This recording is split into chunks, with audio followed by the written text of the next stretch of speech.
सुनैना जैसे ही अपने स्कूल की क्लास में पढ़ाने पहुंची, उसने देखा क्लास खाली है। गांव का छोटा सा स्कूल था, लेकिन आज क्या हुआ, बच्चे कहाँ गए? सुनैना बाहर आई, वह गेट के पास गई। आसपास भी कोई बच्चा नहीं था। वह पीछे मैदान में गई, वहाँ भी कोई बच्चा नहीं था। आखिर सब बच्चे गए कहाँ? यही सोचती हुई वह वापस जाने लगी। अभी स्कूल के गेट से बाहर निकली ही थी कि राम प्रसाद उस स्कूल का चपरासी मिल गया। वह उसे देखते ही चौंक गया। अरे मैडम आप? सुनैना ने कहा, पहले यह बताओ कि सारे बच्चे गए कहाँ और तुम स्कूल को खुला छोड़ कहाँ घूम रहे हो? राम प्रसाद घबरा गया। वह बोला, मैडम आपकी तबीयत बहुत खराब थी, इसलिए मैं तो आपको देखने अस्पताल गया था। सुनैना को कब और ज़्यादा गुस्सा आ रहा था। वह बोली, किसने कहा तुमसे कि मेरी तबीयत खराब है? मैं यहाँ बच्चों का इंतजार कर रही हूँ। राम प्रसाद बोला, मैडम वो वरुण ने कहा था। जब बच्चों ने सुना तो वे सब अपने अपने घर चले गए। मैं आपको देखने अस्पताल चला गया। सुनैना बोली, तुम्हें वरुण का घर पता है? चलो मेरे साथ। दोनों वरुण के घर पहुंच जाते हैं। वरुण घर के अंदर सो रहा था। वहां पहुंचकर सुनैना ने उसकी माँ से बात की। देखिए, आपका बच्चा हद से ज़्यादा झूठ बोलता है। वह भी ऐसे कि सब विश्वास कर लेते हैं। कभी कहता है मेरी माँ मुझसे घर का काम करवाती है, कभी मेरे पापा मुझे मारते हैं। आज तो उसने हद ही कर दी। मेरी बीमारी की खबर फैलाकर स्कूल की छुट्टी करवा दी। सुनीता जी ने कहा, हे भगवान, मैंने तो कभी इससे घर का काम नहीं करवाया और इसके पता तो इसे बहुत प्यार करते हैं। उन्हीं के लाड़ प्यार से बिगड़ गया है। आप रुके, मैं अभी उसे लेकर आती हूँ। सुनीता वरुण को देखने घर के अंदर गई, लेकिन यह क्या, वह तो सारी बात सुनकर पिछले दरवाजे से भाग गया था। सुनीता जी ने आकर बताया कि वह भाग गया है। तो सुनैना ने कहा, आप अपने पति के साथ उसे लेकर कल स्कूल आइए, वहीं बात करेंगे। अगले दिन दोनों वरुण को साथ लेकर स्कूल पहुंच जाते हैं। सुनैना उनसे कहती है, देखिए, हम इसे अपने स्कूल में नहीं रख सकते। मैं इसका नाम काट रही हूँ। आप इसे कहीं और पढ़ा लीजिए। भजनलाल जी ने हाथ जोड़ते हुए कहा, मैडम ऐसा मत कीजिए, यहाँ आसपास कोई भी स्कूल नहीं है। मैं आगे से इसकी गारंटी लेता हूँ, यह कभी झूठ नहीं बोलेगा।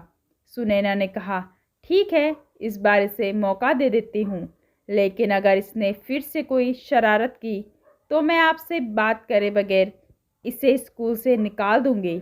भजनलाल सुनीता और वरुण को लेकर घर आ जाते हैं और वरुण से कहते हैं, बेटा, अगर आज के बाद तूने झूठ बोला तो तेरा मेरा रिश्ता ख़त्म समझ। वरुण के ऊपर इन बातों का कोई असर नहीं होता। वह अपने पिता की बातों पर ध्यान नहीं देता। अगले दिन से वह स्कूल जाने लगता है। कुछ दिन तक तो वह अपने आप को रोक कर रखता है, लेकिन उसे झूठ बोलने की आदत थी। लोगों को परेशान करने में उसे बहुत मज़ा आता था। एक दिन वह रात के समय छत पर लेटा था। आसमान बिल्कुल साफ था, तारे चमक रहे थे। वरुण कल क्या झूठ बोले, किसे बेवकूफ़ बनाए, इसी बारे में सोच रहा था। तभी उसे एक ख्याल आया। आसमान में एक तारा टूट रहा था। उसने मांगा कि उसका झूठ कभी पकड़ा ना जाए, वह सच हो जाए। सुबह उठते ही वह स्कूल जाने के लिए तैयार हो रहा था। रात की बात उसे याद नहीं थी। तैयार होकर वह स्कूल जाने लगा तो उसकी माँ सुनीता ने कहा, बेटा, नहाकर स्कूल जाना चाहिए था। यह सुनकर वरुण बोला, माँ, तुम्हें पता नहीं, आज सुबह तुम्हारे उठने से पहले मैं कुएं पे गया था, लेकिन वह कुआं सूख गया है, उसमें पानी नहीं है। सुनीता परेशान हो गई। हे भगवान, वह तो गांव में अकेला कुआं है, गांव वाले तो प्यासे मर जाएंगे। वरुण अपनी हंसी छुपाता हुआ स्कूल की ओर चल दिया।